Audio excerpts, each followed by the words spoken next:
안녕하세요. 세상을 보는 창, 세상을 여는 창, 세상을 바꾸는 창, 김창인의 창 시작하겠습니다. 대선 전국이 출렁이고 있습니다. 민주당은 이재명 전 대표를 대통령 후보로 확정 지었고요. 한참 국민의힘은 경선이 진행 중에 있습니다. 그리고 한덕수 대행의 차출설은 이제 거의 현실로 다가오고 있는 실정입니다. 오늘 우리는 대선 전국을 진단하고 그리고 향후 우리의 과제가 무엇일까를 둘러싸고 심리연구소 함께 김태형 소장님과 대담을 진행하려고 합니다. 어서 오십시오. 네, 안녕하십니까. 대진표가 이제 좀 정해져 가고 있습니다. 네. 네, 일단 뭐 민주당 이야기를 먼저 해야 될 것 같은데 후보가 정해졌으니까. 예. 근데 이제 이재명 대표가 전 대표가 대선 후보가 되는 과정을 보면 누구나 뭐 어차피 이재명이다 이랬는데 네. 생각보다 투표율이 엄청 높은 데다가 아주 압도적으로 되었습니다. 네. 그러니까 실제 보통 보면 왜 이렇게 치열하게 붙어야 투표율이 높아지고 그렇죠. 이런 경우 참 재미없다라고 사람들이 좀 힘이 빠질 수 있는데 네. 뭐 전부 다 아주 표를 좀 나눠줄 여유도 없이 예, 예. 거의 90% 가까이 몰아줘 버렸는데 뭐 이런 현상은 왜 그럴까요? 뭔가 좀 결기 같은 기분이 들더라고요. 그러니까 뭐 지금은 뭐 인맥 같은 거를 생각한다거나 친분을 고려한다거나 또는 뭐 균형 같은 거를 고려해서 재미없으면 빠진다든가 할 정도로 사람들이 사적인 거에 관심이 없다. 좀 여유가 없다. 예, 공적인 데에 관심이 있다. 이렇게 이제 봐야 되겠죠. 그러니까 한마디로 지금 국민들은 내란이라는 엄청난 사건을 겪으면서 반드시 내란을 종식시키고 사회 대개혁을 이루어야 되겠다는 열망이 엄청나게 뜨겁다라고 봐야 됩니다. 굉장히 좀 불안한 것도 좀 있는 거죠. 불안도 있지만 저는 투지가 좀 솟아올랐다고 투지가 봅니다. 붙어오르고 있다. 예, 예. 예. 그래서 국민들이 그런 투지 때문에 네. 한 후보를 집중적으로 밀어줘야 된다. 거기에 가장 적임자를 그런 심리가 집중적으로 작용을 하면서 참여율도 높고 그다음에 뭐 압도적인 지지를 받았죠 사실상. 그래서 그런 걸로 이재명 후보에게 시대적 요구를 당신이 해결하라. 담고 있다. 국민의 요구를 당신이 해결하라. 이런 요구를 한 거예요. 네. 그래서 힘 실어줘야 된다. 이런 쪽에 투표가 지금 진행됐다고 봅니다. 민주당은. 근데 그 이재명 대표가 후보가 당선되거나 수락 연설을 보면 말이죠. 몇 네. 가지 좀 행보가 그때 좀 읽혀졌는데 네. 통합이라는 단어를 막 14번씩이나 외치고요. 그리고 그 김영삼 시절에 환경부 장관을 지냈던 그 윤여준 예. 이제 책사지 않습니까? 보수 책사. 예. 이분을 상임 선대위원장으로 영입했잖아요. 네. 영입하고 또 이승만, 그 박정희 묘소도 참배하고 네. 이런 모습들이 이제 제가 보니까 뭐 이제 중도 보수당을 표현하면서 다 이제 껴안겠다 이런 뜻 같은데. 근데 이제 왠지 찜찜해하는 분들도 많은 것 같아요. 그렇죠. 네, 이에 대한 평가는 어떻게 하십니까? 뭐 저도 뭐 사실 개인적으로는 예. 안 갔으면 좋겠다는 생각하는데요. 이승만 특히 이승만 같은 사람한테는 예. 그렇지만 그것만 가지고 우경화되었다. 뭐 내지는 뭐 맛이 갔다. 이렇게 평가하기는 좀 어렵겠고 하는 말들 연설 같은 데서 또 실제로 추진하려고 하는 정책 이런 것이 더 중요하다고 봅니다. 뭐 그런 사진 찍기야 뭐 할 수도 있다고 봐요. 뭐 이제 필요에 의해선. 근데 이재명 후보가 어쨌든 수락 연설을 하면서 했던 말이 내란 종식 얘기를 합니다. 아, 내란 용식. 네, 그러니까 내란 문제에 대해서 어제 강력하게 입장을 표명했죠. 네. 예를 들면 형사 그 시효 그걸 없애겠다. 공소시효. 공소시효를 없애겠다. 그 얘기도 했고요. 손해배상 청구해서 후손들까지도 그러니까 손해배상 민사시효도 없애겠다. 공소시효 그 얘기를 했단 말이에요. 내란에 대해서는 절대 용서가 없다. 그렇죠, 이런 거예요. 예. 그렇죠. 아주 용서 없다. 다시는 재발하지 못하도록 해서 꿈도 꾸지 못하도록 만들겠다 그랬어요. 그러니까 그런 거를 표명하면서 윤여준도 끌어당기고 이승만도 가고 예. 이런 상황이기 때문에 이 대선 후보 수락 연설 같은 거를 보고 이런 걸 같이 본다면 그렇게까지 내면 깊숙이 우클릭을 하는 것은 아니다. 아니다. 아, 이것은 그냥 나중에 어쨌든 이 윤석열 지지했던 국민들도 끌어안아야 되지 않습니까? 내란 종식을 위해서는 전체를 끌어모아야 힘을 된다. 모아내겠다. 내란을 동조하는 사람 빼고는 다 그렇죠. 모여야 된다 이런 거네요. 뭐 그렇습니다. 그다음에 저쪽 세력 빼오겠다 이거죠. 거기 갇혀서 윤석열 지지했던 사람들도 통합시켜내겠다. 그래서 그런 제스처를 쓰는데 그렇다고 해서 그러면 내란 세력과 같이 뭐 협치를 한다든가 이런 쪽은 아니더라. 지금 말하는 거 보면 그런 생각이 들었고, 그 다음에 이재명 후보가 통합을 주장할 때 그 키워드로 실용을 얘기합니다. 계속. 실용 그렇죠. 예. 이재명식 실용주의라는 게 있지 않습니까? 네. 근데 원래 이 실용주의는 미국의 그 철학 아니에요. 그래서 미국의 아주 제가 볼 때는 안 좋은 철학 중에 하나라고 생각하는데요. 예. 왜냐하면 미국식 실용주의 철학은 개인의 이익을 이 실용의 기준으로 놓습니다. 예. 그야말로 장사꾼의 철학이라고 할 수 있죠. 예. 나한테 이익이 되냐 안 되냐. 이익이 되면 실용, 실용이고 아니면 아니다. 그러니까 얼마나 이게 사실은 그 못된 철학입니까? 개인주의적인 철학. 개인 이기주의를 예. 부추기는. 근데 이재명 후보가 얘기하는 실용주의 요거가 달라요. 좀 다르다. 좀이 아니라 완전히 다릅니다. 많이 다르다. 예. 미국식 실용주의를 얘기하는 게 아니고 예. 한국식 실용주의라고 할까요? 아니면 말로 다른 말로 바꾸면 민본주의라고 해야 될까요? 국민의 이익이 중심일 거예요. 예. 국민의 이익이 실용의 기준입니다. 이재명 후보의 경우에는 국민의 이익이 되는 것이 실용이다. 실용이다. 그러니까 좌가 우가 무슨 소용이 있냐? 국민한테 도움이 되면 좌든 우든 다 쓰겠다. 이런 쪽이거든요. 한마디로 이념에 얽매이지 않겠다는 건데 이 민본주의라고도 비슷한 거죠. 백성을 근본으로 삼겠다는. 예. 저는 한국의 정치가 지금까지 엉망진창이 된 데는 이념을 앞세운 이 극우 세력들의 난동이 하나의 원인이었다고 생각하거든요. 뻑하면 친북이지, 빨갱이지, 그렇죠.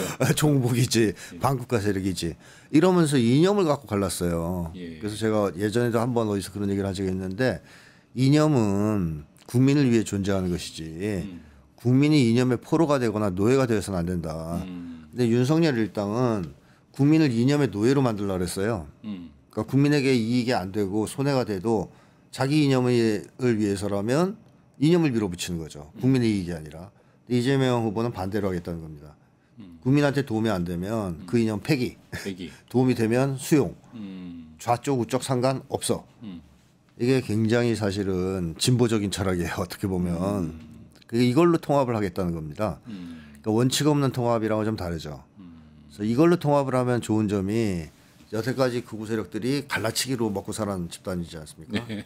반국가 세력, 뭐 예. 빨갱이, 또 좌우, 호남, 영남, 맞습니다. 온갖 갈라치기로 지금 남녀 갈등까지 부추기면서 여태까지 거기 기상해서 정권을 유지해온 집단인데 이재명 후보가 국민의 이익을 중심에 놓는 쪽으로 방향을 잡고 계속 밀어붙이면 흐릿해져요. 그러니까 갈라치기의 그런 어떤 경계선이. 그러니까 요새 같이 걸어가면은 굉장히 좀 답답해할 것 같아요. 국민의 입장에서 네. 선거를 어떤 식으로 치러야 하지? 뭐 이렇게 그렇죠. 답답할 것 같습니다. 좌쪽도 아니고 실용이라는데 그러니까요. 대놓고 실용을 하지 말자 그럴 네. 수도 없고. 함부로 욕할 수가 없죠. 근데 실용을 하면 할수록 통합에 가죠. 통합을 가죠. 그러니까 예. 왜냐하면 국민들은 싸울 이유가 없어집니다. 실용 중심이면 이념 중심은 싸우게 되지만 실용을 중심에 두면 싸울 이유가 없어져요. 그래서 그런 점에서도 저는 상당히 현명하다 하는 생각을 해봅니다. 이 통합도 그러니까 수박이라든가 뭐 저런 내란 세력과 아무 생각 없이 그냥 힘을 합치자는 주장이 아니고 실용을 중심으로 합치자. 예. 그러니까 다시 말하면 국민의 이익을 중심에 놓고 이념이니 뭐니 다 따지지 말고 뭉치자. 이런 얘기 아니겠습니까? 굉장히 이 새로운 방식으로 이재명 후보의 그 실용을 좀 분석한 것 같습니다. 그 자체가 제가 볼 때 이념이거든요. 예. 실용주의 자체가 이념이에요. 그 미국식 실용주의가 아니고 이재명식 민본주의다. 실용주의이기 때문에 이 자체가 강력한 이념입니다. 알겠습니다. 근데 이제 민주당 이야기를 물어봤으니까 국민의힘 이제 경선 이야기도 잠깐 해봐야 될 것 같은데요. 네. 지금 그 한동훈하고 홍준표 두 사람 그 설전 벌이는 거 보셨나요? 쇼츠 몇 개 봤습니다. 아유 저는 뭐 보다가 아주 야 이분들이 대통령 되겠다는 의지가 있는 사람들인가라는 생각이 막 들 정도라고요. 어떻게 국민의힘 경선 평가를 좀 해볼까요? 지금 제가 보니까는 우리가 지금 대담하고 있는 요 시간대에요. 좀 있으면 그 두 사람은 좀 확정이 될 것 같아요. 그래서 아까 오다 보니까 2시 한 40분쯤 결정난다 하더라고요. 네. 나면 뭐, 그때 사실 이런 얘기하면 초등학생들이 화를 낼 것 같은데 초등학교 반장 선거보다 더 저질이에요. 그 초등학생들 폄하하는 얘기가 절대 아닙니다. 예. 근데 어쨌든 초등학생들 화냅니다. 네, 화냅니다. 우리를 뭘로 보고. 근데 그 정도로 질이 났다. 그래서 뭐 한마디로 개싸움에 가깝다. 뭐 이렇게 저는 생각이 드는데요. 뭐 예. 물고 뜯고 하는. 예. 그리고 사람들이 얼마나 질이 떨어져 있는지 예. 저쪽 극우 세력의 소위 대권 주자라는 사람들이 얼마나 질이 낮은지 또 얼마나 타락했는지 이런 걸 잘 보여주는 대선 후보 토론회 아니냐. 아니 깐족 갖고 싸우고 90도 절한 거 갖고 싸우고 뭐 아주 그냥 한마디로 초등학교 반장 선거도 네. 공약을 내세웁니다. 건설적 그렇죠. 공약을. 예. 내가 당선되면 우리 반을 위해서 예. 이런 걸 하겠습니다라는 얘기를 해요. 예. 근데 이 국힘당의 후보들은 그런 얘기 거의 없어요. 그냥 이재명 욕만 하고 그렇죠. 나만이 이재명을 이길 수 있다. 이길 수 있다. 뭐 피의식 있나 봐요.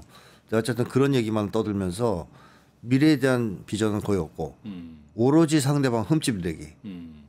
초등학생들도 그렇게 비겁한 생각 안 합니다. 야 제가 뭐 사실은 가슴에 뽕 넣었니 이런 얘기 안 하거든요. 근데 나와요. 너 생머리 맞냐? 예. 뽕 넣지 않았냐? 키 높이고도 왜 씻냐? 예. 너는 왜 90도를 절하냐? 참 이런 거 보면 국민들이 보면 예. 야 정말 예. 정말 답답하죠. 보다 보면. 답답하구나. 예. 제대로 이제 밀어줄 만한 인간이 없구나. 예. 오죽 답답하고 저쪽에 인물이 없었으면 사실 외부 용병들을 계속 데려왔겠습니까? 그러니까 박근혜나 저는 윤석열이 용병이라고 보거든요. 그렇죠. 사실 저쪽에서 관리하다가 데려온 용병이고 박근혜는 그렇죠. 윤석열은 듣보잡을 어디서 끌고 온 건데 그렇죠. 이걸 왜 했냐면 이 짓을 예. 검증 시간을 안 주려는 거예요. 검증하면은 다 떨어지니까. 다 떨어지잖아요. 박근혜 뭐 윤석열도 지금 맞아요. 드러난 바에 탄핵당하는 데서 다 드러났지만 형편없는 사람들 아니에요? 정치를 오래 하면 다 검증이 되니까 그렇죠. 정치 안 하던 사람들을 막 데려오는군요. 그렇죠. 그러면 저 사람 괜찮아 보이는데 마치 안철수한테 사람들이 한때 속았듯이 그렇게 이번에도 그러면 한덕수 대행 지금 차출론도 거의 그것하고 좀 이게 맥을 같이 하겠네요. 근데 왜 한덕수는 예. 용병으로 데려오기엔 부적절한 인물인 것이 예. 너무 많이 노출돼 있습니다. 어. 그러니까 윤석열은 잘 몰라요, 사실. 그렇죠. 사람들이 잘 사람들이 모르죠. 잘 몰랐습니다. 예. 그러니까 청문회 때 보여준 모습들 이런 걸 가지고 평가한 사람들이 대부분이었거든요. 한덕수는 이미 찬란한 별명까지 있지 않습니까? 기름장어라는. 그러니까 한덕수의 행적은 상당히 많이 알려져 있고 또 사실 그동안 여러 정권을 오락가락하면서 넘어가서 그렇지 그 안에 쪽의 비리도 상당해요. 예. 의혹이 제기된 것만 해도. 예. 그리고 한덕수는 무엇보다 내란 대행을 맡으면서 자기의 정체를 여실히 드러냈단 말이죠 국민들한테. 저는 한덕수 하면 국민들은 내란이 떠오를 것 같아요. 예. 이제 하도 내란을 옹호하는 내란을 지지하는 이런 이제 행동을 보였기 때문에 그런데 오늘 오다가 보니까 이 여론조사한 내용이 잠깐 나오던데요. 네. 국민의힘 그 네 사람 이제 좀 있으면 이제 둘로 이제 압축될 건데 그 누구하고 붙여놔도 1대1로 경선을 해도 한덕수가 압도적으로 이기는 걸로 나오더라고요. 네. 그건 뭐 그럴까요? 밀어주니까 그런 거죠. 제가 볼 때는 의도적으로. 뭐 여론을 막 다 조작한 건 아니겠지만 어쨌든 분위기를 한덕수를 굉장히 밀어주는 분위기가 있는 건 사실인 것 같습니다. 그러면 국민의힘은 자체적으로 도저히 이제 승부를 걸 수 있는 힘이 없고 네. 그러니까 누구를 지금 현재 뽑고 있는 건 거의 그럼 일종의 쇼에 불과하고 결국 한덕수로 마지막 가보겠다 이게 지금 그들의 전략이라고 봐야 될까요? 뭐 그럴 수도 있죠. 그 일부 세력들은 그럴 겁니다. 근데 한덕수가 등장하고 이쪽에 단일화가 돼서 뭐 예를 들면 뭐 홍준표나 뭐 한동훈이 됐을 때 과연 홍준표나 한동훈 전 나온 김에 누가 될 것 같아요? 저는 두 사람이 제일 지금으로서 네, 유력할 것 유력하다 같고 구성되는데. 느껴지는데 예. 이 두 사람이 순순히 한덕수한테 예. 밀리면서 단일화에 응해주지 않을 것이다. 은행해주지 않을 가능성도 있다 이렇게 보입니다. 그래서 꼭 한덕수로 된다는 보장은 없고요. 예. 사실 뭐 한덕수가 된다고 하면 윤석열 어게인 아니겠습니까? 그렇죠. 누가 봐도. 예. 그러면 뭐 야 윤석열 대 이재명 후보의 싸움이네 이런 구도가 그려지고 또 내란 세력 대 범국민 후보의 대결 식으로 구도가 짜여질 겁니다. 예. 이게 사실 좋지 않죠. 저쪽에도. 그래서 한덕수를 내세우는 사람들의 어떤 그 마음 이런 것들은 각양각색이겠지만 당선 가능성이 있다고 보든 아니면 그렇지 않으면 한덕수를 극우 세력의 차후 관리자로서 선정을 해서 그러는 것이든 간에 저는 그 효과는 미미하지 않겠느냐 하는 생각을 해봅니다. 근데 한덕수 씨 얘기가 나왔으니까 이제 그 얘기를 좀 드리려 하는데요. 한덕수 씨가 왜 미국 트럼프랑 이제 통화를 하면서 네. 사실 아주 트럼프가 만족해했단 말이에요. 훌륭한 통화를 했다. 네. 네, 그러면서 이 원스톱 쇼핑을 한 것 아니냐라는 이제 얘기들이 이제 많이 나왔잖아요. 네. 근데 사실 지금 한국과 미국이 논의해야 될 내용이 좀 많단 말입니다. 네. 그런데 거기서 보면 이제 무역 적자의 문제라든지 또는 주한미군과 방위비의 문제라든지 네. 또 미국산 LNG를 또 수입하라고 하는 압력 그리고 알래스카 가스관 합작하자는 거 뭐 네. 이런 여러 가지들을 한 방에 다 그냥 포괄적으로 요구를 한덕수가 들어준 게 아니냐라는 그런 좀 여러 가지 의문들이 네. 들고 네. 있다는 것이잖아요. 어떻게 보세요? 지금 그렇게 간다고 하면 미국이 갖고 있는 각종 한국에 대한 압박들에 대해서 한덕수가 이 짧은 권한 대행하면서 그냥 전체적으로 미국한테 그런 이권들을 다 넘겨주고 있다 이렇게 좀 보여지나요? 좀 그렇다고 봅니다. 한덕수가 믿는 구석이 그거고요. 예, 한덕수를 믿는 세력이 예. 영향을 가장 크게 받는 게 바로 미국과의 지지라고 보거든요. 미국의 지지. 예. 뭐 미국이 실제로 한덕수를 지지한다는 게 아니고 네. 그렇게 생각한다는 거죠. 음. 한덕수와 그 한국의 극우 세력들이 트럼프가 그 얘기를 묻기는 했잖아요. 뭐 대선 나갈 거냐. 네, 대선 나갈 거냐. 그 한마디가 굉장히 고무된 것 같아요. 근데 그게 예. 조롱하는 말일 수도 있잖아요. 어떻게요? 야, 너까진 놈이 대선 나가냐? 너도 나가냐? 뭐 이거 뭐 어떻게 해석할 수 할지는 예. 여러 가지 열려 있는 해석이 있지 않습니까? 예, 근데 한덕수가 문제는 예. 엄청난 친미 사대주의자, 그것도 친미 사대주의자다. 구시대적 친미 사대주의자.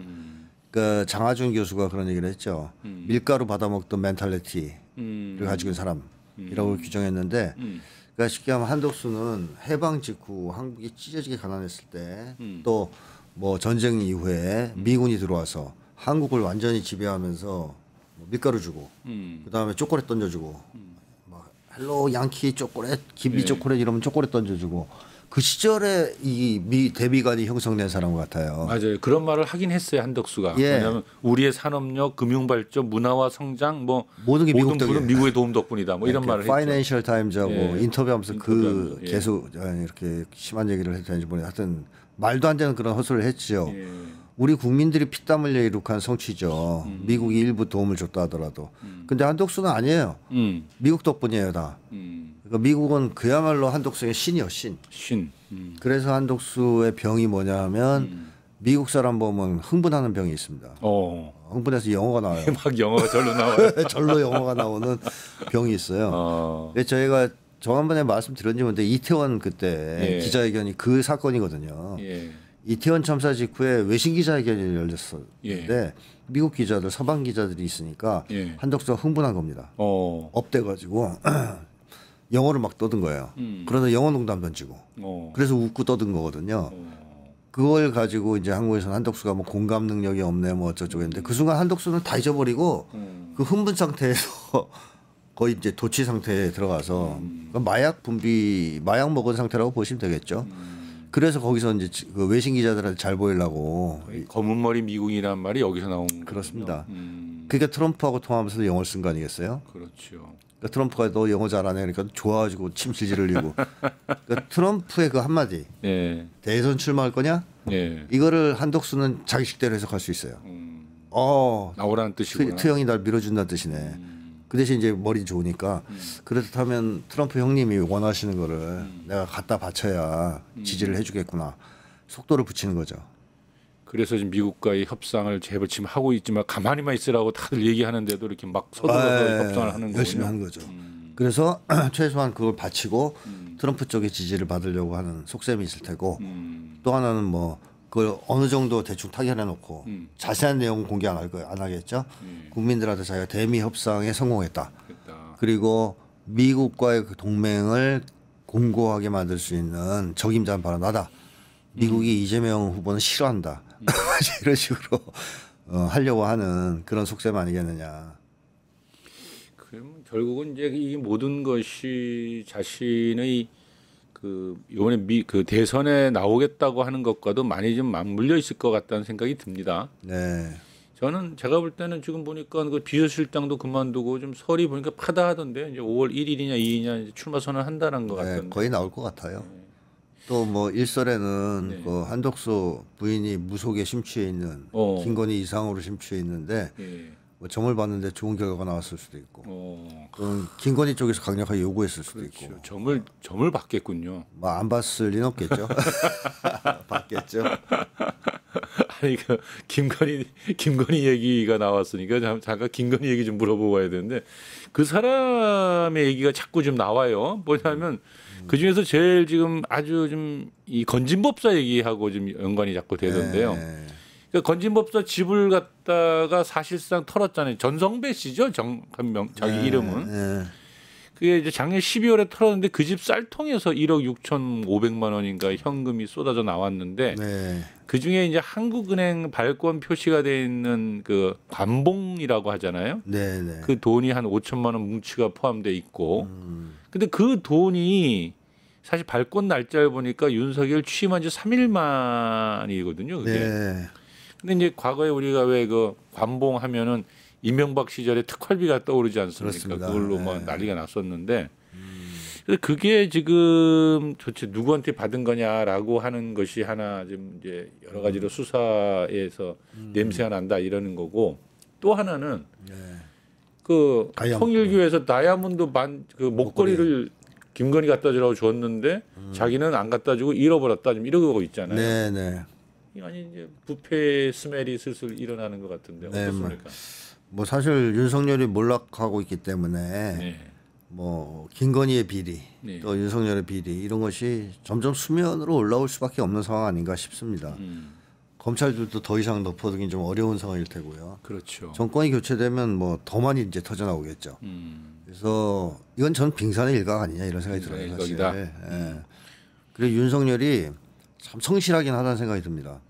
성실해요. 당선되자마자 3일 만에 그 한국은행의 그 관봉을 예. 갖다가 줬지 않습니까? 예.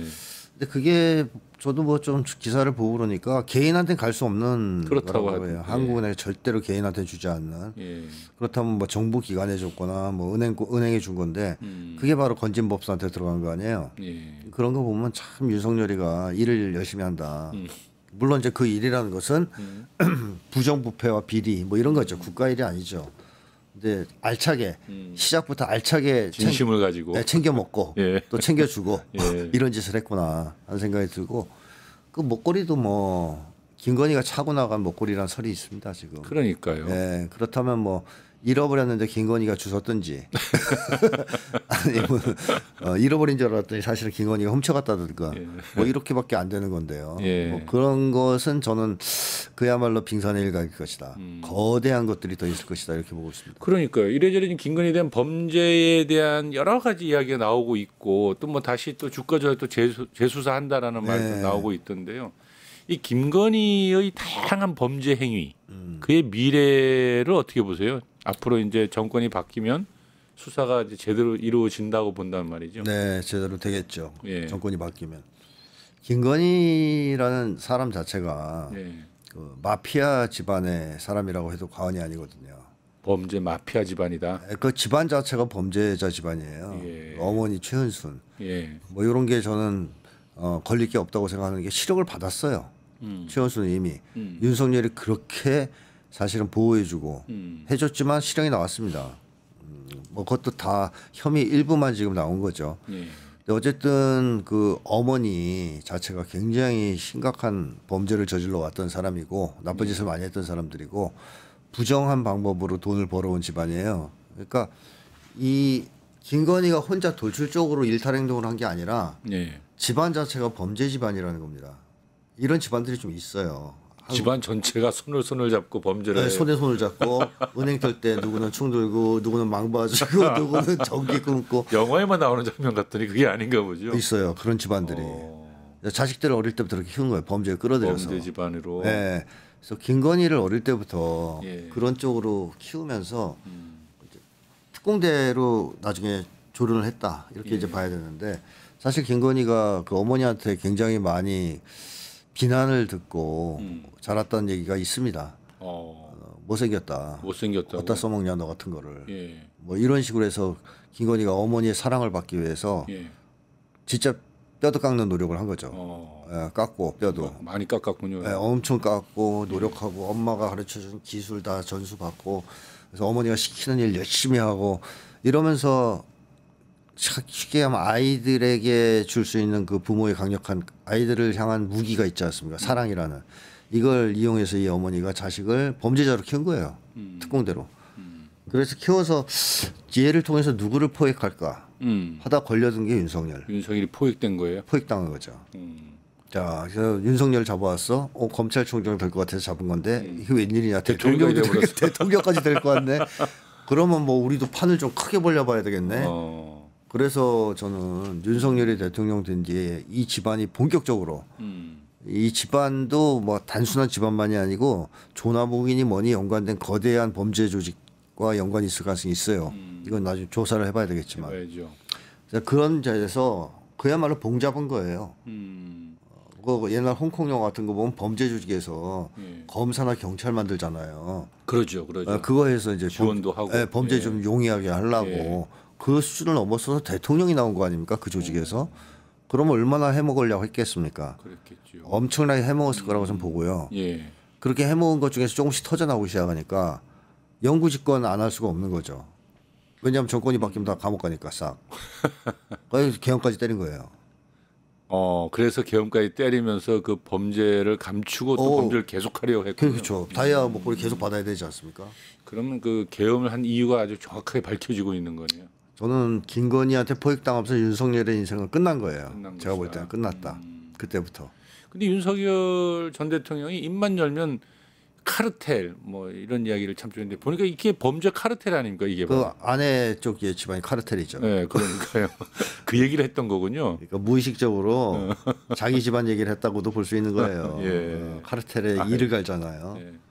그렇다면은 김건희의 앞으로의 남은 삶은 그냥 뭐 감방이죠. 감방이네요. 근데 여기서 이재명 후보가 중요한 얘기를 한 겁니다. 예. 손해배상 청구해서 손해배상. 내란 세력들 예. 재산 다 뺏어야 된다, 환수해야 된다 국가로. 그러니까 여태까지는 재산 환수를 잘 안 했습니다. 처벌만 하고. 그 얘기가 제일 무섭겠네요. 그렇죠. 전두환이가 26만 원밖에 없다 그랬나요? 그래가지고 그 돈 갖고 평생 떵떵거리며 살았죠. 그랬죠. 감옥 들어가도 얘네들은 특실 생활합니다. 그러니까. 그런 정도의 재력이 있으면 예. 이거 완전히 환수를 해버려야 예. 김건희가 갔을 때 힘을 못 써요 감옥 안에서도. 그러니까 진짜 감옥 생활을 하게 되죠. 슬기로운 감옥 생활이 아니라 참 감옥 생활을 하게 되지 않겠습니까? 이제 그런 것을 해야 사실은 내란을 다시는 안 합니다. 그러니까 저는 그건 굉장히 중요한 제안이었다고 생각하고요. 김건희의 이제 남은 인생은 이제 감방에서 끈떨어진 신세로 보내야 되지 않겠느냐. 뭐 윤석열하고 같이 한 방에 넣어줘도 돼요. 예. 여생을 감옥에서 장모까지 같이 넣어주면 더 좋고 가족 감방이랄까요? 예. 그럼 분명히 싸움 납니다. 예. 안에서 또 아니 뭐 보통 일이 아닐 겁니다. 거기서 뭐 살인 사건 날 수도 있고요. 아무튼 가족 감방을 만들어서 잘 수용하는 것이 그들의 미래다. 네, 그 집안 사람들 다 넣어주자. 거기다. 좋습니다. 근데 제가 전혀 다른 얘기를 하나 살짝 물어보고 이제 또 갈게요. 예. 약간 좀 너무 이제 몰입을 했으니까 혹시 말입니다. 대법 이야기는 이제 참 다시 좀 야간 수면 아래로 깔아앉았는데 갑자기 그 대법이 이재명 3심 재판부를 배당했단 말이에요. 이럴 때 전원 합의체로 넘겼고요. 네. 그래가지고 이제 많은 사람들 깜짝 놀라게 했는데 이 상식적으로 보면 이제 도저히 시간이 부족하고 또 뭐 이 설마라고 하는 생각들을 하는데 네. 그럼에도 불구하고 하도 기상천외한 방식으로 막 윤석열 석방도 돼서 이렇게 나와가지고 보리밥도 먹고 다니고 있고 네. 그래서 도대체 이게 사람들의 불안감을 많이 이 가슴에 좀 심어줬단 말이죠. 네. 이걸 한번 분석한다면 어떻게 보십니까? 저는 제일 가능성이 높은 거는 조이대가 네. 뭐 윤석열이 알박기 하는 사람 아니겠습니까? 예. 그래서 윤석열하고의 관계, 그다음에 또 어찌 보면 윤석열한테 책이 잡힌 게 있을 가능성도 많죠. 캐비넷 같은데. 예. 그래서 압력이 들어왔을 수 있어요. 김건희와 윤석열한테. 재판 안 하고 빨리 안 하고 뭐 하느냐. 빨리 해서 자기 파기 재판해서 끝내라 좀. 우리 죽겠다. 그러니까 조이대를 달달 볶았을 수 있죠. 그럼 조이대 입장에서는 윤석열과 김건희의 압력을 거부하기는 힘들고 그렇다고 해서 파기 재판을 했을 때 그 뒷감당도 두렵죠. 국민항쟁이 일어날 거 아닙니까? 난리가 나겠죠. 네, 당연히. 지금 이 상태에서 지금 뭐 해버리면 큰일 납니다. 그러면 무효예요. 대선 무효고 혁명입니다. 혁명. 예. 거의 밀란 수준이 될 건데. 너희들 그런 식이야? 이런 식으로 사법살인해서 대선을 무효로 만든다고? 국민들이 용납 안 합니다. 예. 그거를 모를 리는 없죠. 아주 짱구가 아닌 이상. 예. 그렇기 때문에 조이대도 부담이 엄청 됐을 거 아닙니까? 이건 못하겠고 안 받아주는 건 힘들고 받아놓고 전원 합의체에 던지는 거예요. 그럼 이게 뭐냐 이제 일종의 책임 분산이랄까요? 윤석열한테 이렇게 얘기할 수 있죠. 김건희한테 최선을 다했으나 역부족, 중과부족이었다. 안 되더라. 안 되더라. 전원 합의체에서 이게 논의가 안 되고 합의가 안 되더라. 예. 내가 어떻게 할 수가 없다 이거는. 예. 이 정도는 해야 이제 면이 선다고 생각했을 수 있습니다. 그래서 던져놨는데 분위기 보아하니까 이것도 안 되고 저것도 안 되는 상황이다 보니까 시간을 끌고 있는 거 아니냐 하는 생각이 좀 들거든요. 그렇게 들어보니까 뭐 그럴 수 있겠다 싶습니다. 근데 윤석열 입장에서는 어떤 뭔가 무슨 노력이든 다 하고 있구나라는 생각이 드는데요. 네. 그 얼마 전에 왜 그 계리 변호사 개몽되었다고 하는 네. 계리 변호사가 윤 어게인 정당을 창당하겠다고 해가지고 또 세상을 한번 좀 네. 놀라게 했잖아요. 네. 근데 이제 그걸 보면 이게 일회성 해프닝이냐 아니면 윤석열 전 대통령이 끊임없이 뭔가 신당이라도 만들어 보려고 하는 노력을 지금도 하고 있는 거냐 어떻게 보십니까? 저는 윤석열은 바빠서 그런 거 못할 것 같아요. 보리밥 드시느라고. 보리밥 먹 먹어야 되잖아요. 언제 감방 갈지 모르는데 예. 부지런히 먹어둬야 되니까 예. 뭐 술 먹고 밥 먹고 하느라고 시간이 없을 거고 예. 김건희가 그런 작업을 하고 있을 가능성이 없다고 봅니다. 김건희가 네. 그러니까 끊임없이 새로운 당을 만들겠다. 어쨌든 극우 세력의 지배권이라도 우리가 결집을 시켜서 쥐겠다. 그리고 이재명 후보의 당선을 막으면 좋은데 막을 수 없다면 이후에 예. 발목이라도 잡을 수 있는 힘은 갖춰야 된다 우리가. 즉 내란 세력을 청산하려고 할 때 거기에 저항할 수 있는 힘. 어떻게든 간에 세력화 시켜놔야 된다. 네, 그래야 뭐 형을 좀 덜 받을 수도 있는 것이고 감옥에 안 가는 것이 좀 어렵다면 형이라도 좀 깎을 수 있는 것이고 사면 복권도 꿈꿀 수 있는 것이고 그 이후 이재명 후보가 대통령이 됐는데 뭐 빌미를 잡아서 계속 딴지 걸고 정권을 오래 못 가게 하려고 하는 그렇죠. 노력. 그럼 이런 시도는 계속 되겠네요. 감옥에 들어가지 않는 날, 감방에 들어가지 않는 날. 그래서 내란 수계를 빨리 감방에 넣어야 됩니다. 이 둘이 나와 있으면 골치 아파요. 만약에 둘 중에 하나만 해야 된다, 넣어야 된다 그러면 저는 김건희를 넣어야 된다고 생각해요. 김건희가 들어가야 이런 준동이 멈추지 윤석열 넣어서 멈출 수 있는 준동이 아니에요.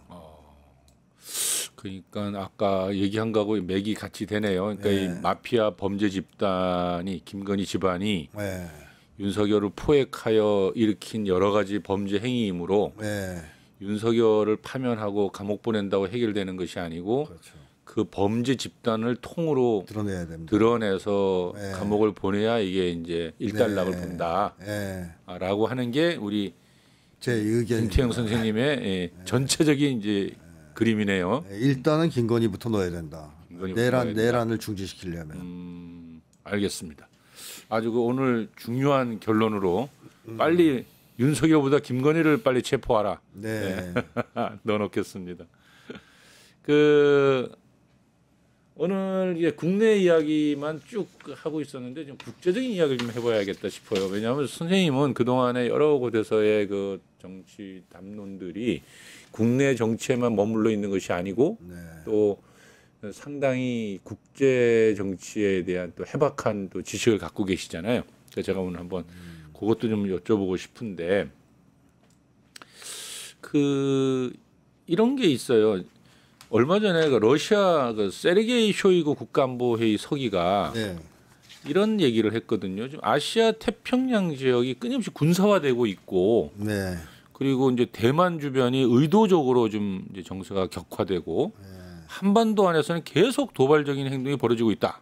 이런 발언을 얼마 전에 했어요. 그러면서 이게 아세안을 붕괴시킬 거고 그리고 아시아판 나토 창설을 위한 과정이다. 네. 그러니까 미국의 의도다 이런 뜻이지 않겠습니까? 네, 맞습니다. 근데 이제 우리가 그 동안에 알고 있기로는 이제 바이든이 계속 추진해왔던 신냉전 전략이 이게 바로 이제 아시아판 나토를 만드는 건데 트럼프로 와서는 이제 이런 게 사실상 좀 폐기되고 변하지 않겠냐 뭐 이렇게들 많이들 보았는데 네. 근데 사실 이제 쇼이구의 얘기에 의하자면 그럼 바이든 트럼프와 상관없이 지금 계속 이것은 진행형이다라고 이제 얘기하고 있는 것 같거든요. 네. 어떻게 이거는 좀 읽어볼 수 있을까요? 뭐 이 얘기 아시아판 나토 창설을 쇼이구가 얘기했고 북쪽의 김정은 위원장도 얼마 전 연설에서 나토의 하부 구조를 아시아에 만들려고 하고 있다. 이렇게 얘기를 했습니다. 한마디로 이제 아시아판 나토라는 얘기죠. 그러니까 미국이 그렇게 움직이고 있다는 것에 대해서는 러시아, 북한, 중국 다 그렇게 이제 보고 있는 것 같습니다. 그건 사실이고요. 그렇다면 이 흐름이 왜 나타날까라고 했을 때 한 가지 이유는 트럼프가 사실상 중국과 전쟁을 할 생각이 있느냐 아시아에서 또 북한과 전쟁할 생각이 있느냐 저는 없다고 봅니다. 중국과 전쟁에서 미국이 이길 수 있다는 보장이 없어요 일단. 그러니까 트럼프가 평화주의자다, 뭐 전쟁을 싫어한다 이런 맥락하고 전혀 상관없이 이길 수가 없어요. 전쟁을 했을 때. 그리고 중국과 미국의 직접적인 전쟁은 핵전쟁입니다. 북과도 마찬가지죠. 이걸 감당할 수는 없습니다. 게다가 뭐 북한과 미국이 전쟁에 돌입하면 러시아 참전은 무조건 100%라고 봐야 됩니다. 파병설까지 나왔잖아요. 그러니까요. 네, 이런 상황이기 때문에 트럼프가 지금 아시아에서 전쟁을 일으킬 생각은 하지 않을 것이다라고 보고 있어요. 그렇다면 왜 이런 짓을 할까? 사실 지금 이란하고 미국이 핵 협상하고 있거든요. 3차에 걸쳐서.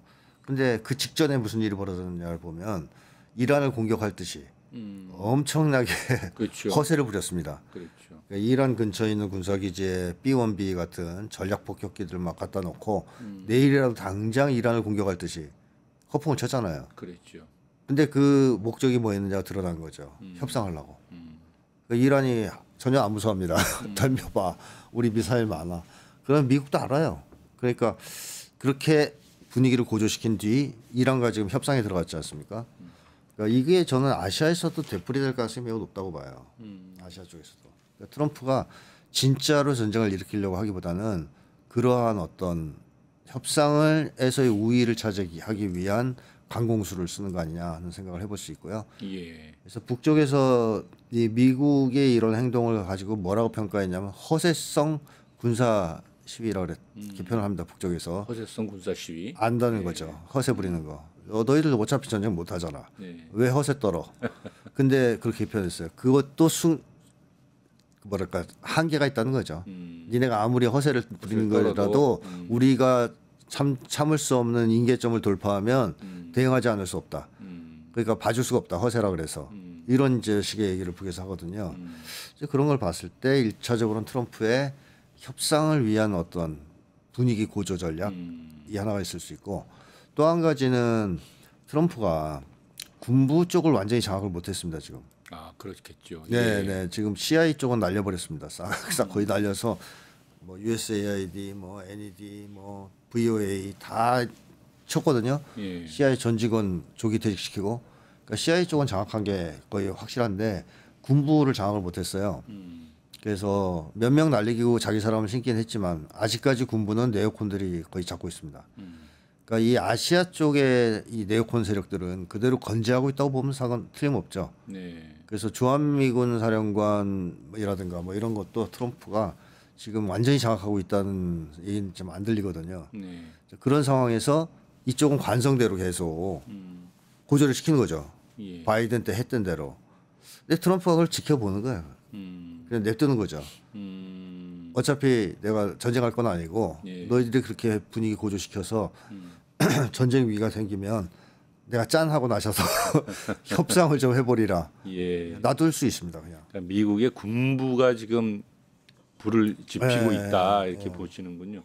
예, 그 얘기 나온 김에 러시아발 소식이 또 하나 전해진 게 있습니다. 네. 뭐냐면은 그 북한군의 러시아 전쟁, 러시아 우크라이나 전쟁에 대한 이제 참전을 네. 이제 공식적으로 이제 발표를 했어요. 네네. 그 동안에 이제 북한군 참전을 둘러싼 진위 공방이 좀 있었잖아요. 네, 워낙 많이 그 헛업한 사진과 그렇죠. 가짜 그 정보가. 조작된 가짜 정보가 판을 치니까 이제 과연 북한군이 들어갔냐에 대해서 둘러싸고 네. 이제 상당히 맞다 안 맞다 얘기가 있었는데 어떻습니까? 지금 이렇게 이제 막상 참전한 게 확실하다라고 네. 헤어졌을 때 여기에 대한 평가를 어떻게 하십니까? 자, 우선 그동안 우크라이나에 북이 파병됐다고 엄청나게 떠들었던 것은 개업 이전입니다. 계엄 이전 이 12월 3일 전이에요. 예. 그때까지 그 기사가 넘쳐났었지 않습니까? 넘쳐났었죠. 예. 근데 이번에 파병이 확인돼서 정보가 나오는 걸 보면 예. 파병 시점이 12월 4일 이후라는 거예요. 그렇죠. 12월 4일이 이제 발효되는 거죠. 북러조약 네. 발효가 발효된 12월 4일. 날이니까. 예, 예. 그래서 그 이후에 파병했다라고 지금 얘기하고 있어요. 예. 그럼 그 전까지 나왔던 거 다 가짜라는 얘기입니다. 그렇죠. 네, 그러니까 가짜 뉴스라고 우리가 의심했던 게 맞는 거예요. 예. 너무 조잡하죠. 내용들이. 그러니까 그 전까지는 계속 가짜 뉴스를 뿌린 겁니다. 끊임없이. 그리고 이제 북러는 당연히 그런 일이 없으니까 없다. 다만 러시아도 그때 한 얘기가 그건 우리가 자위권 문제고 북과 협의할 문제다. 이게 북러 조약 때문에 그런 얘기를 했을 거예요. 그러니까 니네들이 왈가왈부할 문제는 아니다라면서 시인도 부인도 하지 않는 네. 그런 NCND. NCND 입장을 취했죠. 그리고 12월 4일 날 조약이 발효되면서 이제 변수가 생긴 게 쿠르스크 침공입니다. 우크라이나 군대가 러시아 영토에 침략을 한 거죠. 네. 러시아 입장에서 보자면. 그러니까 이거는 그 전에 있었던 특수군사작전하고 다른 거죠. 특수군사작전은 러시아가 침공을 당한 상황이라고 보기는 어려워요. 그렇기 때문에 북미 조약의 그 여건에 해당이 안 되죠. 근데 쿠르스크는 여수야 영토이기 때문에 나왔습니까? 결과 나왔습니다. 지금 방금 잠금 지금 경선에 2명이 올라왔다고 하는데 네. 누굴 것 같습니까? 아까 우리 맞추기는 네, 한동훈과 홍준표라 그랬죠. 네, 그게 아니고 김문수와 한동훈이랍니다. 아 그래요. 네. 김문수, 한동훈. 그러면 친윤 세력이 홍준표가 아니라 김문수를 밀었다. 김문수가 된 거죠. 어리석습니다. 예. 그쪽 사람들 선택이. 예. 왜냐하면 김문수의 경쟁력은 최악이다 말이죠. 예. 그렇게 되면 오히려 한동훈이 유력해졌는데요. 한동훈으로 되겠네요. 네, 유력해졌어요. 예. 저는 예전부터 한동훈이 좀 유리하다고 봤는데 네. 그게 왜 그러냐면 저쪽도 머리를 쓰는 사람이 있으면 탄핵 찬성 세력을 내세우면 곤란해요. 대선에. 그럼 대선은 그야말로 그렇죠. 내란 세력과 내란을 반대하는 범국민 간의 격돌이 되지 않습니까? 이가 힘들어진다는. 이건 우리한테 제일 유리한 거고 저들한테는 제일 불리한 구도예요. 예. 따라서 그 구도를 피하려면 적어도 탄핵을 반대한 후보를 내세워야 됩니다. 근데 그 이미지를 갖고 있는 건 한동훈밖에 없거든요. 밖에 없고. 네, 그렇고 이제 한동훈은 또 검찰 세력을 일부 휘두르고 있고 극우 세력 내에 상당히 한동훈을 밀어주는 세력이 탄탄하고 그래서 한동훈이 유력할 수 있다 이런 얘기를 한 적이 있었는데 홍준표가 윤석열의 지원을 받고 이렇게 해서 한동훈을 좀 밀어내나 했는데 당한 것 같습니다. 그러면 결선으로 가면은 네, 한동훈으로 될 확률이 더 높아졌다 이렇게 봐야 되겠네요. 그렇습니다. 그러면 이제 그 높아진 한동훈과 한덕수 한한 대결이 또 한 번 남아 있네요. 하나는 남죠. 예. 기름장어와 촉새의 대결. 기름장어와 촉새의 대결. 어떻게 이렇게 듣고 보니까 맞긴 맞는데. 아무튼 저기 그 우리 무슨 얘기를 하다가 갑자기 좀 이 얘기는 넘어왔는데 좋습니다. 뭐 저 그 요 얘기를 넘어가서 가도 상관없습니다. 아까 그러니까 지금 현재의 그 이 파병 문제, 파병 문제는 그러니까 그 이후에 이제 이루어진 일이고 네. 그리고 그 전에 가짜설을 했던 것은 그런 면에서 상당히 가짜가 맞았고 맞죠. 네. 그런데 지금부터는 이제 실질적으로 북노조약의 실질적 가동을 의미하는 쿠르스크 지역에 대한 그렇습니다. 파병이다. 예. 쿠르스크가 침공당했기 때문에 이건 북노조약 4조인가요? 그 자동 군사 개입 조항 거기에 정확하게 들어맞는다고 본 거고 네. 그래서 국제법적으로 전혀 문제 없다고 러시아와 북한이 얘기하고 있는 거죠. 네. 그러면서 파병을 했고요. 예. 근데 문제는 이게 중요한 게 이 파병을 한 것을 공개하면서 양국이 서로 막 덕담을 주고받는 상황이에요. 네. 러시아와 북한이. 그렇죠. 그럼 이게 뭘 의미하냐 하는 건데요. 예. 북러 조약이 이거는 종이장이 아니고 실질적으로 가동되는 조약이라는 걸 지금 전 세계 앞에 시위하는 거라고 봐야 되거든요. 동맹이자 혈맹이 된 거죠 이제. 진짜 혈맹이죠. 그래서 앞으로 양국 관계가 더 발전하니 뭐니 이건 당연한 거고 문제는 이겁니다. 나토가 만약에 전쟁에 개입한다. 러시아를 어렵게 만드는 쪽으로. 그 뭐 땅만 들어간다고 침공이 아니고요. 미사일 같은 거 쏴도 침공이라고 볼 수 있거든요. 그렇죠. 예. 그랬을 때 나토와 북한군이 싸우게 되는 상황에 올 수 있다는 거예요. 그렇겠네요. 세계 대전이 벌어져. 세계 대전이죠. 또 역으로 뒤집으면 미국이 북을 공격했다. 당연히 러시아 참전합니다. 러시아의 참전이 있을 거예요. 왜냐하면 이번에 이렇게 군대까지 보내줘서 혁혁한 도움을 줬으니까 러시아로서는 안 보낼 수가 없어요. 당연히 보냅니다. 그럼 러시아가 당연히 참전할 거고 중국도 참전할 가능성이 있어요. 그러면 세계 대전입니다. 그렇네요. 그러니까 앞으로는 어떤 경우에도 북한이나 러시아를 건드렸을 때는 세계 대전으로 갈 수 있다는 것을 세계 앞에 선언한 겁니다. 정말 참 나중에 요 문제만 가지고 네. 따로 이제 우리 다음에 네.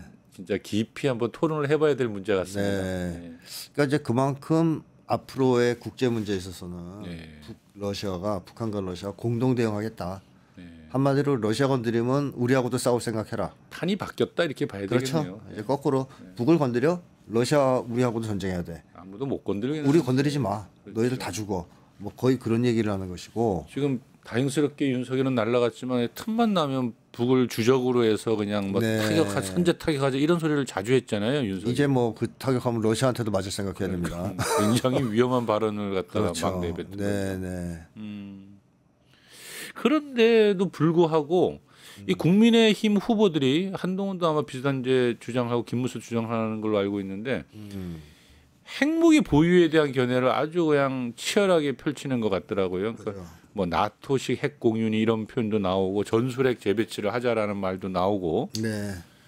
이에 반해서 이제 민주당은 가급적 논란을 좀 이제 안 일으키고 싶어하는 것 같고요. 네. 다만 이제 이재명 후보가 핵무장을 하겠다는 것은 이제 한미 동맹을 훼손하고 이 가혹한 경제 제재를 받을 각오를 해야 한다. 그런 문제니까 현실적으로 불가능하다라는 네. 얘기를 한번 언급을 했습니다. 근데 이제 이 대선 기간 중에 실질적으로 독자적 한국의 핵 보유 문제는 지금 이 북과 러시아가 가까워지면 질수록 또 북의 핵이 실질적으로 트럼프가 용인하는 듯한 발언을 하면 할수록 네. 아주 굉장히 좀 강하게 대두될 것 같은데요. 어떻게 보십니까? 그래서 민간 국가 지정된 거 아니에요. 그렇죠. 네, 이런 얘기 자꾸 떠들어가지고. 그렇죠. 핵 보유하겠다. 저는 우선 이 사람들이 예. 제정신이 아니라는 걸 말씀드리고 싶어요. 왜 그러냐면 예. 일단 독자적 핵무장 전에 뭘 먼저 해야 되냐면 전자권 회수를 먼저 해야 됩니다. 전자권 회수요. 그럼요. 우리나라 군 전자권을 미국이 갖고 있지 않습니까? 그렇죠. 그래서 핵을 만들었다 우리가 독자적으로. 네. 그 핵을 누구 겁니까 그럼? 미국 거예요. 그 핵무기는 미국게 돼요. 그러니까 지금 무슨 얘기를 하는 거냐면 우리가 진짜 국가적 역량을 총투해서 네. 미국의 핵을 늘려주자는 얘기를 하는 거예요, 이 사람들이. 전자권 얘기를 안 하는 것은. 예. 그러니까 진짜 자체 핵무장을 원하는 사람이라면 국민의힘 후보들 중에서 전자권을 환수하자 소리는 아무도 안 하는 것 같아요. 아무도 안 해요. 예. 그러니까 이 사람들은 지금 한국 상황을 전혀 이해 못하는 겁니다. 이게 미국 핵이지. 작전 지휘권도 없으면서 핵무기만 만들자 이러고 있는 거네요. 만들면 뭐 하냐고요. 그건 미국이 다 쓰는데. 미국 핵무기가 되는데. 예. 그러니까 바보들이에요. 일단 1차적으로. 핵무장을 하고 싶으면 선차적으로 해야 되는 것이 전자권 회수입니다. 전자권 회수다. 그다음에 핵을 만들어야 우리께 되죠. 자, 그런 점에서 전자권 회수 얘기를 하지 않는 핵무장 발언은 그야말로 바보들의 소리다 이렇게 이제 말씀드리고 싶고. 네.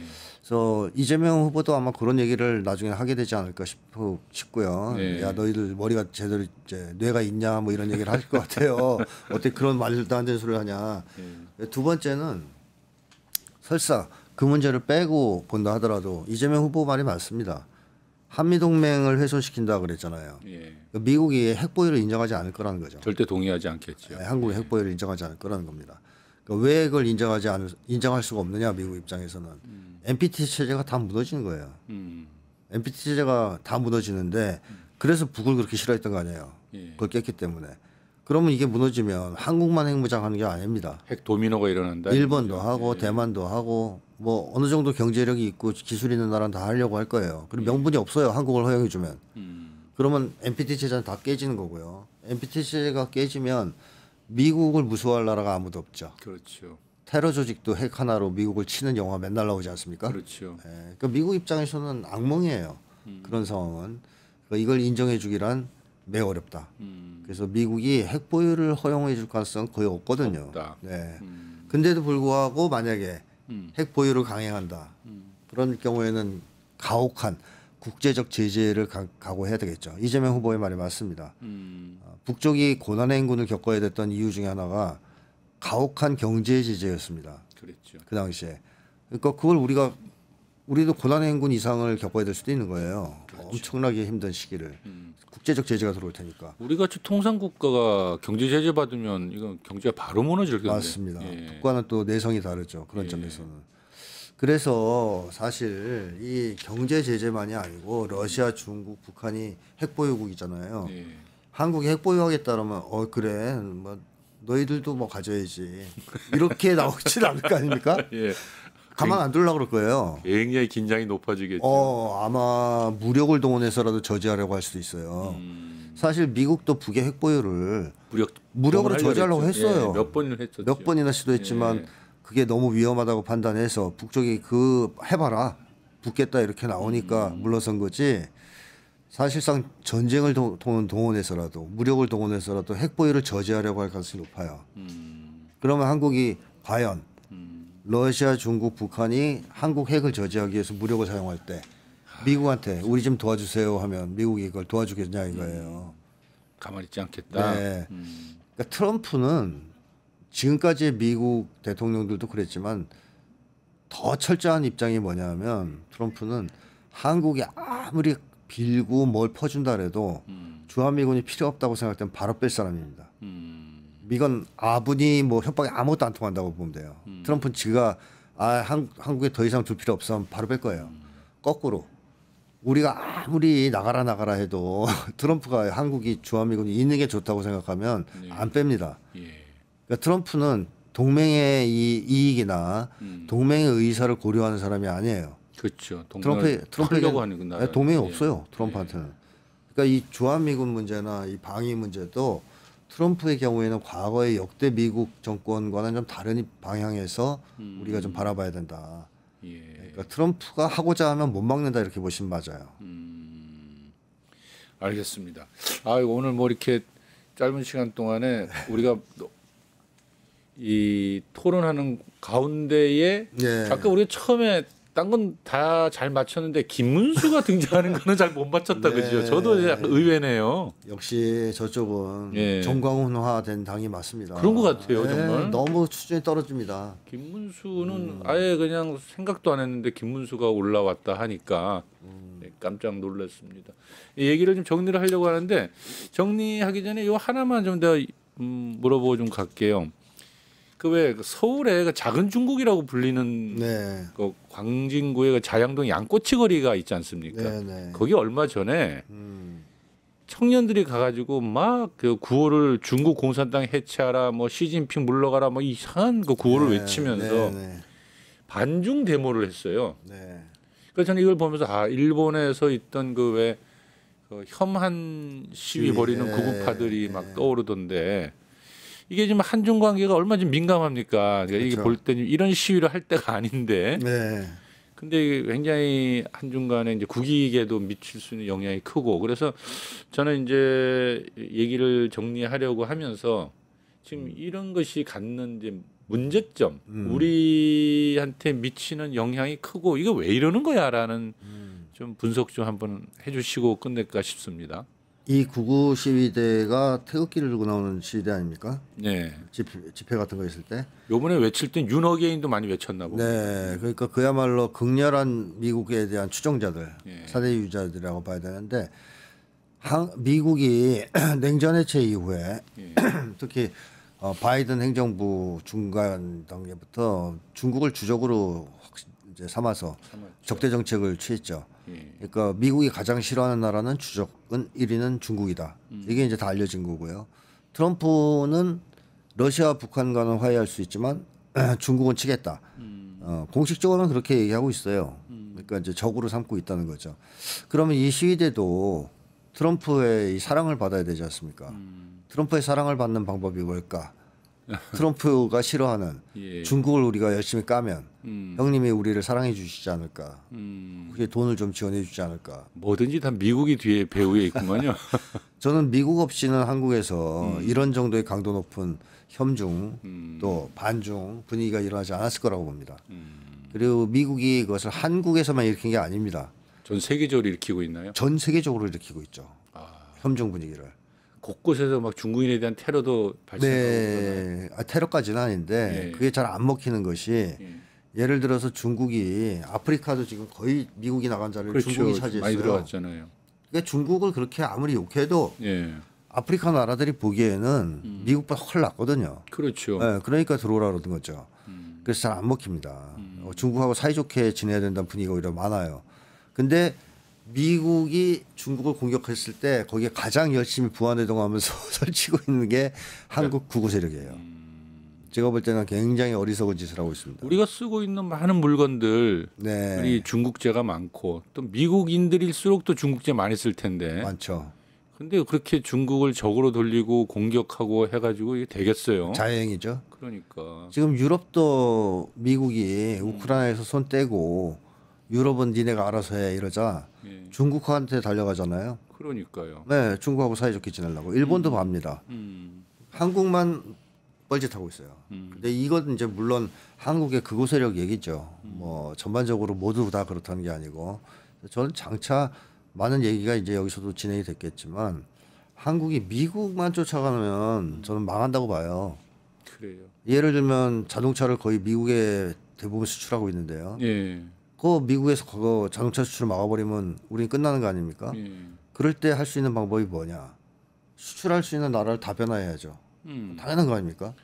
러시아에도 팔고 중국에도 팔고 또 러시아 중국을 매개로 해서 브릭스에도 팔고 동남아에도 팔고 이래야 미국이 관세를 때리든 뭐 차단을 하든 우리 경제가 성장할 수 있는 건데 지금은 완전하게 미국에 올인하고 있거든요. 그냥 반대의 길을 걷고 있네요. 그러니까. 그렇죠. 망하는 길로 가는 거죠. 중국에 잘 있던 자동차 공장들 다 철수해가지고 그냥 네.